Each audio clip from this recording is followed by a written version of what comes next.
Halo, selamat pagi anak-anakku kelas 6, khususnya yang beragama Katolik. Salam jumpa lagi di hari ini.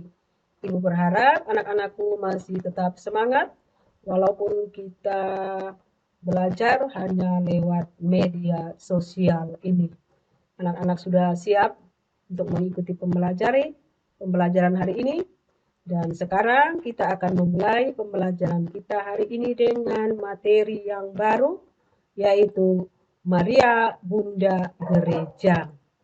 Adapun kompetensi dasar yang akan kita pahami bersama hari ini adalah memahami bahwa gereja adalah persekutuan umat beriman yang dijiwai oleh Roh Kudus, melaksanakan tugas perutusan Yesus Kristus untuk mewartakan kerajaan Allah.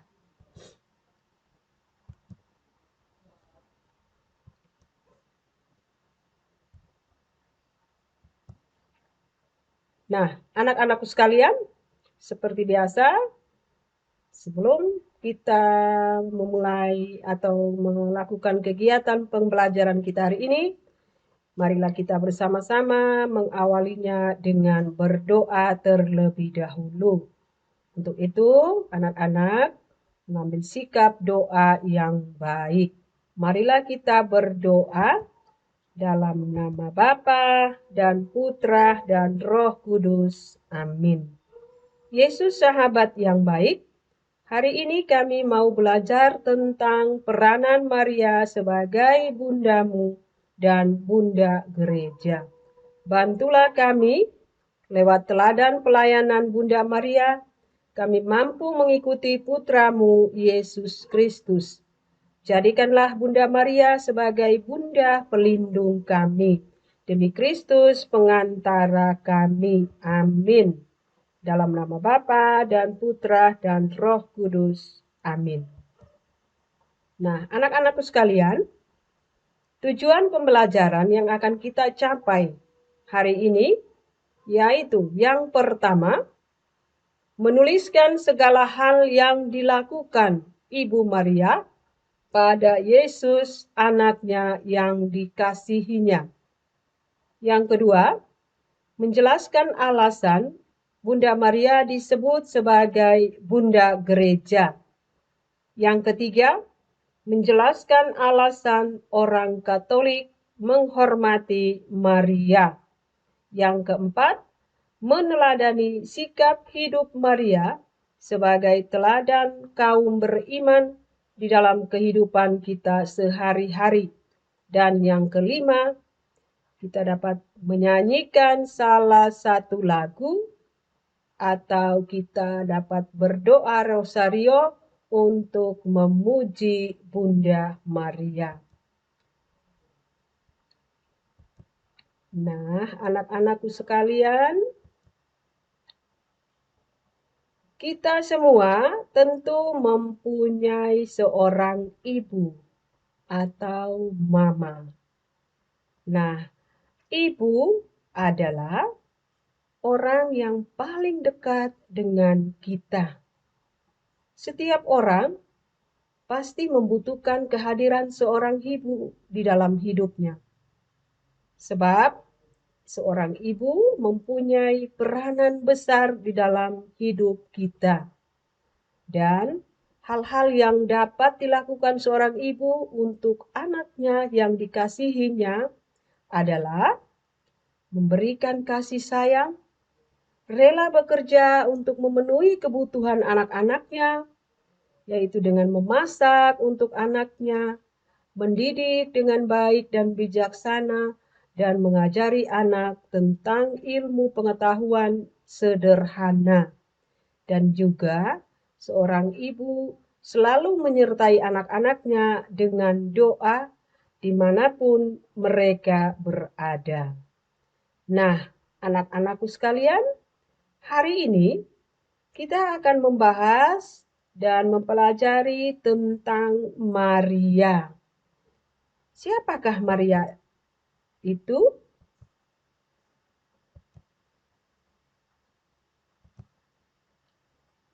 Nah, anak-anakku sekalian, Maria adalah ibunya Yesus.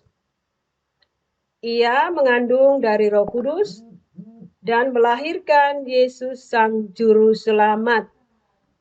Matius bab 1 ayat 18 dan ayat 21 dan juga Lukas bab 1 ayat 31 dan ayat 35.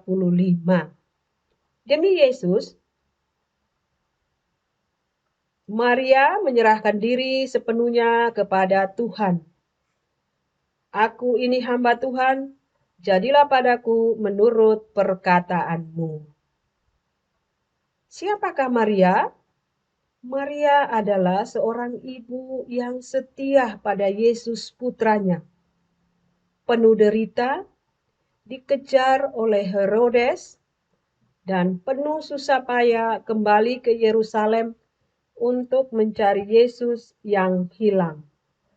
Matius bab 2 ayat 13, Lukas ayat 1 bab 1 ayat 38, dan Lukas bab 2 ayat 48 sampai dengan 50. Ibu Maria selalu hadir bersama Yesus dalam keadaan apapun. Di dalam suasana yang paling menakutkan pada waktu Yesus bergantung di kayu salib. Maria juga adalah bunda para rasul, di mana di dalam kecemasan dan ketakutan setelah kebangkitan Yesus, Maria bersama para rasul bertekun dan sehati di dalam doa. Dapat kita lihat di dalam Kisah Para Rasul bab 1 ayat 1. Nah, anak-anakku sekalian, mengapa Maria disebut Bunda Gereja? Nah, kita ketahui bersama anak-anakku, sudah sejak gereja purba, Maria dilihat sebagai tokoh ibu yang penting di dalam gereja. Padahal, Maria adalah seorang ibu biasa dari kampung Nazaret di daerah Galilea. Dan mengapa gereja memandang Maria sebagai bunda gereja? Apakah karena ia yang telah melahirkan Yesus? Rupanya bukan hanya itu. Mengapa Maria disebut bunda gereja? Karena Maria adalah bunda Allah. Ia dipilih oleh Allah untuk menjadi ibunya Yesus dan juga bunda gereja. Ia adalah ibunya Yesus, anak Allah penyelamat dunia. Kedudukan Bunda Maria di dalam gereja sangatlah istimewa. Ia adalah orang kudus terbesar, melebihi para kudus lainnya, karena peranannya di dalam sejarah karya keselamatan umat manusia. Maka ia juga menjadi bunda pengantara kita. Melalui dan dalam Maria, kita memperoleh keselamatan dari Allah dalam diri Yesus Kristus, Putra Allah yang menjadi manusia dan dilahirkan dari perawan Maria.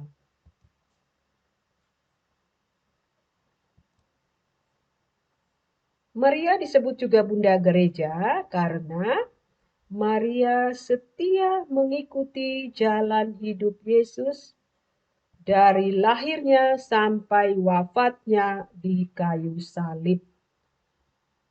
Maria menunjukkan teladan yang luar biasa ketika ia berada di kaki salib Yesus. Maria begitu berani menunjukkan bahwa kematian Yesus putranya itu adalah hal yang tidak wajar, dan karena itu peristiwa kematian Yesus sekaligus menjadi awal bagi gerakan baru yang bersumber dari semangat Yesus. Yang berikut, Maria adalah bunda gereja. Ia adalah ibu rohani bagi semua umat beriman. seperti Maria melahirkan Kristus bagi dunia, demikian Maria menjadi bunda gereja yang setia mewartakan kabar gembira Kristus, melahirkan Kristus kepada dunia dan masyarakat. Bunda Maria adalah Bunda Kristus, Sang Kepala Gereja. Allah memilih Bunda Maria sebagai Bunda Allah. Dapat kita lihat di dalam Injil Lukas bab 1 ayat yang ke-43 dan juga kitab Galatia bab 4 ayat 4. Dengan melahirkan Kristus, Maria sebagai kepala gereja yang selalu berada dalam kesatuan dengan anggota-anggota tubuhnya yang hidup di dalam Dia, Bunda Maria terdepan dalam perjalanan iman dan menjadi teladan di dalam gereja.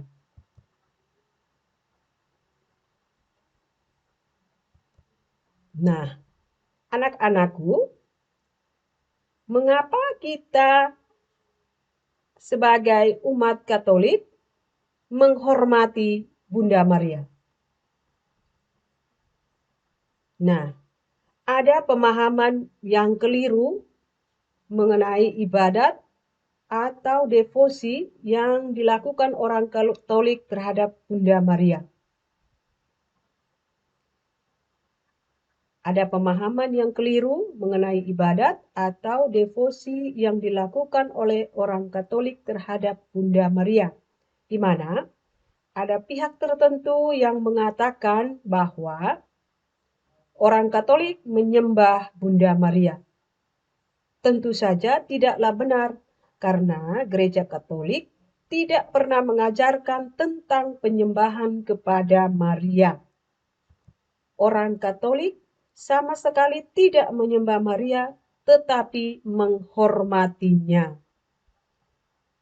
Bagaimanapun tingginya derajat Maria, ia tetap adalah ciptaan sama seperti kita, dan suatu ciptaan tidak dapat disembah. Tuhan sajalah yang patut kita sembah. Markus bab 4 ayat 10.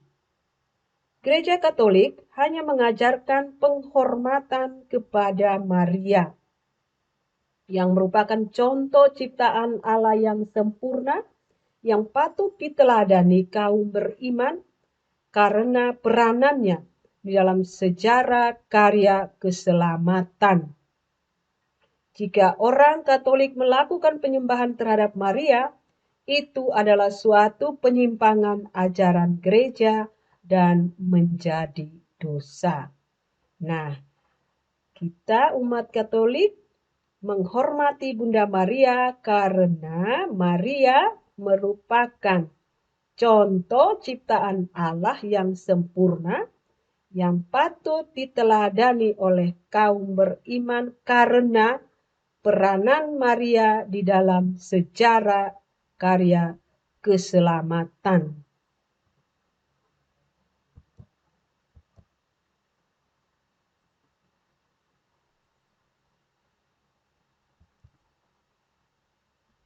Nah, mengapa kita menghormati Maria? Nah, anak-anakku sekalian, kita menghormati Maria karena dasar penghormatan itu sendiri ada di dalam kitab suci.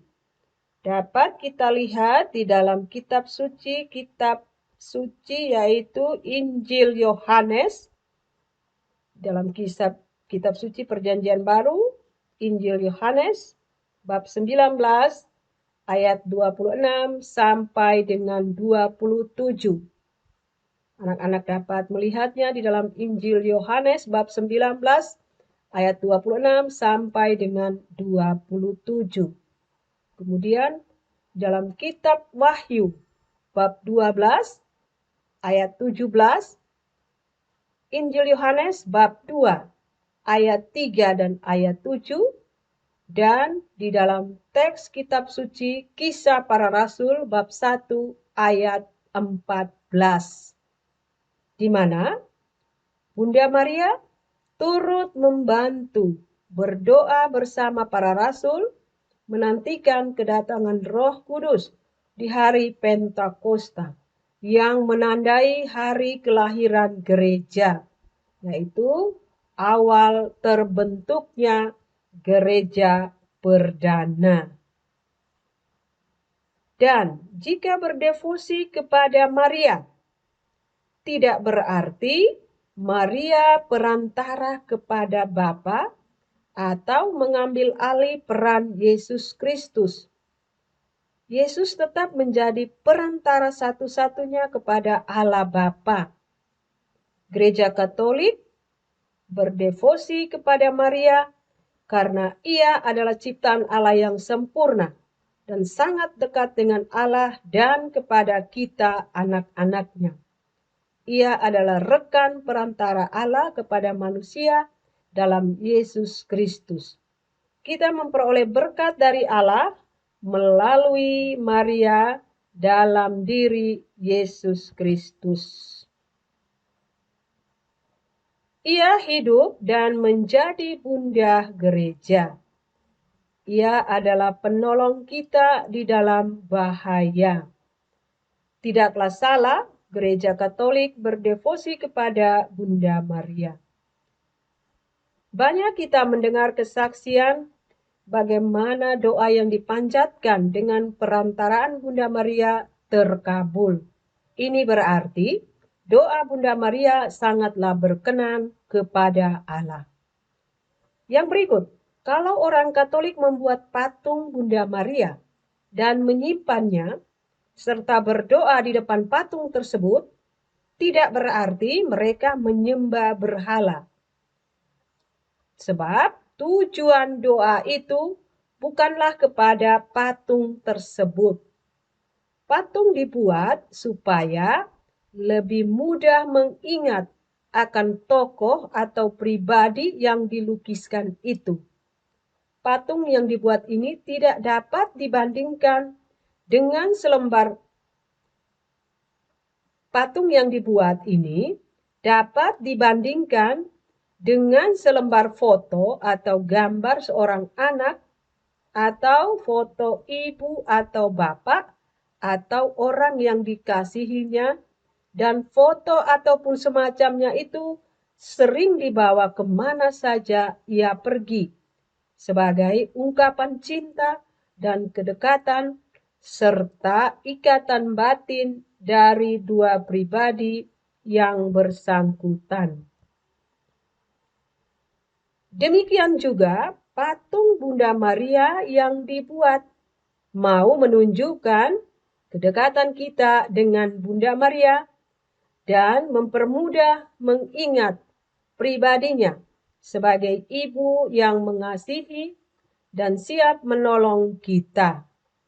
Nah, anak-anak sekalian, ingat, doa-doa kepada Bunda Maria tidaklah menggantikan doa-doa resmi gereja. Doa resmi yang paling penting adalah perayaan Ekaristi Kudus. Sebab perayaan Ekaristi adalah pusat kehidupan Katolik karena Kristus sendirilah yang dikorbankan dalam Ekaristi. Nah, anak-anakku sekalian, sikap Bunda Maria yang patut diteladani oleh kita, umat beriman, yaitu ada 3 sikap Bunda Maria. Yang pertama, tekun di dalam menghadapi pencobaan. Tekun dalam menghadapi pencobaan. Yang kedua, tetap percaya kepada Allah. Tetap percaya kepada Allah. Dan yang ketiga, menjadi seorang ibu yang baik. Nah, anak-anak sekalian, ini ada rangkuman untuk anak-anak mengingatnya. Ibu memberikan beberapa poin penting. Yang pertama, Bunda Maria dipilih dan dirahmati secara khusus oleh Allah untuk melahirkan putranya. Rahmat yang diperoleh Maria semata-mata karena jasa Yesus Kristus. Ingat itu ya anak-anak. Maria mengambil bagian secara penuh di dalam karya keselamatan Allah bagi manusia karena melalui dialah Sang Juru Selamat dilahirkan. Yang kedua, karenanya ia menjadi Bunda Allah sekaligus Bunda Gereja sebagai ibu yang mempunyai rasa cinta yang besar terhadap gereja. Kekudusan hati dan kedekatannya kepada Allah membuat dia, yaitu Maria, menjadi tempat bagi kita anak-anaknya untuk datang memohon bantuan melalui doa-doanya. Yang ketiga, kita dapat menghormati Bunda Maria yaitu dengan cara berziarah ke Gua Maria, berdoa Salam Maria, berdoa doa Angelus, dan berdoa Rosario Kudus setiap bulan Mei dan bulan Oktober. Nah, mengapa doa Rosario menjadi salah satu doa favorit umat Katolik? Karena berdoa Rosario adalah doa renungan atas misteri keselamatan. Doa renungan atas misteri keselamatan mulai dari saat Yesus dikandung sampai ia wafat di kayu salib serta dimuliakan di surga dan mengutus Roh Kudus sembari mendaraskan Salam Maria berulang-ulang, yaitu sebanyak 10 kali yang didahului oleh doa Bapa kami dan ditutup dengan doa kemuliaan kepada Bapa dan Putra dan Roh Kudus, serta terpujilah Maria dan Santo Yusuf. Para pendoa juga merenungkan salah satu misteri yang direnungkan dalam Rosario. Doa Rosario merupakan doa yang dijalankan bukan hanya karena kesederhanaannya, tetapi juga karena kedalamannya di dalam merenungkan peristiwa-peristiwa kitab suci. Untuk itu, anak-anakku sekalian, hal-hal yang dapat kita lakukan dan dijadikan contoh dari Bunda Maria adalah 1. Iman dan ketaatan. Dapat kita lihat dalam peristiwa Maria diberi kabar oleh malaikat Gabriel. Yang kedua, bersyukur melalui peristiwa Maria dan Elizabeth serta Kidung Maria. Yang ketiga, contoh yang ketiga yaitu kerendahan hati dalam peristiwa kelahiran Yesus Kristus. Yang keempat, kesetiaan dalam peristiwa Yesus dipersembahkan ke bait Allah. Yang kelima, kepedulian dalam peristiwa pesta perkawinan di Kana. Pesta perkawinan di Kana ini adalah mujizat pertama yang dilakukan oleh Yesus. Yang keenam, ketabahan. Nah, dalam peristiwa Yesus disalib, Yesus wafat disalib. Yang ketujuh, kekudusan. Dalam peristiwa Maria diangkat ke surga. Nah, itu adalah hal-hal yang dapat kita lakukan dan kita jadikan contoh dari Bunda Maria di dalam kehidupan kita sehari-hari. Nah, anak-anak sekalian, adapun kebaktian sebagai penghormatan kepada Maria secara liturgis di dalam gereja sebagai berikut. Ibu ambil hanya beberapa hal penting untuk anak-anakku mengingatkannya, yaitu Santa Maria Bunda Allah Kita rayakan dalam bulan Januari, yaitu tanggal 1 Januari. Yang kedua, Maria mengunjungi Elizabeth. Maria mengunjungi Elizabeth tanggal 31 Mei. Berikut Bunda Maria diangkat ke surga, yaitu tanggal 15 Agustus. Kelahiran Santa Perawan Maria 8 September. Maria Ratu Rosari 7 Oktober. Dan Maria dikandung tanpa noda dosa 8 Desember. Nah, anak-anakku sekalian, kiranya cukup sekian penjelasan kita tentang Maria Bunda Gereja. Nah, di sini Ibu memberikan beberapa tugas untuk anak-anak kerjakan sebagai tugas mandiri, dan hasil kerjanya dikirim melalui WA Ibu atau boleh dikumpulkan di sekolah pada hari kerja. Yang pertama, tugas yang pertama yaitu mengapa Bunda Maria disebut sebagai Bunda Gereja. Mengapa Bunda Maria disebut Bunda Gereja? Yang kedua, mengapa orang Katolik, umat Katolik menghormati Bunda Maria? Mengapa orang Katolik menghormati Bunda Maria?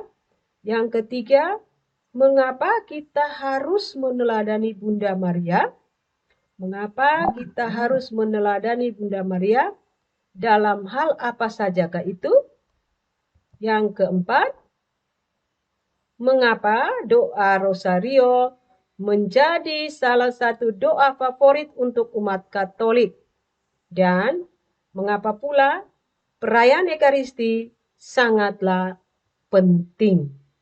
Berikan alasannya. Dan yang kelima, tugas yang kelima, ini anak-anak dapat menyanyikan salah satu lagu Maria, atau anak-anak dapat berdoa Rosario Kudus untuk memuji Bunda Maria.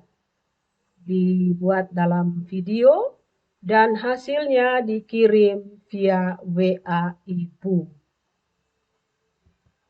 Nah, anak-anak sekalian, sebagai akhir dari pembelajaran kita hari ini, Ibu mengajak kita untuk berdoa sekali lagi. Marilah kita berdoa dalam nama Bapa dan Putra dan Roh Kudus. Amin. Salam Maria, penuh rahmat, Tuhan sertamu. Terpujilah engkau di antara wanita. Terpujilah buah tubuhmu, Yesus. Santa Maria, Bunda Allah, doakanlah kami yang berdosa ini, sekarang dan waktu kami mati. Amin. Dalam nama Bapa dan Putra dan Roh Kudus. Amin. Nah, anak-anak sekalian, kiranya cukup sekian pembelajaran kita hari ini. Sampai berjumpa pada pembelajaran berikutnya. Terima kasih. Salve. Tuhan Yesus senantiasa memberkati kita semua. Teristimewa Bunda Maria selalu melindungi dan menjaga kita. Salam sehat untuk kita semua. Sampai jumpa lagi.